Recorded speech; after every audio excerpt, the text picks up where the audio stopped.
Hello guys, in today's video I will be showing you how to fix Telegram X.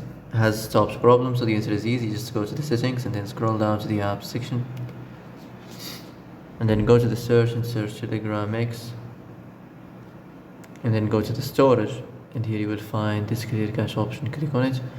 Now you can go check it if it worked, and if it didn't you can try to restart your phone or turn the Wi-Fi off and on, or the Bluetooth or the airplane mode. Also you can try to clear data, but be careful. If you clear data, all this application's data will be deleted. This includes all files, the settings, the accounts, the databases, etc. So be careful if you want to clear your data.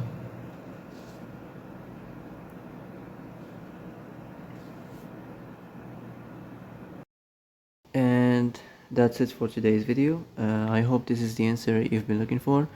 If you like this video, don't forget to like and subscribe, and see you in the next video. Thanks for watching.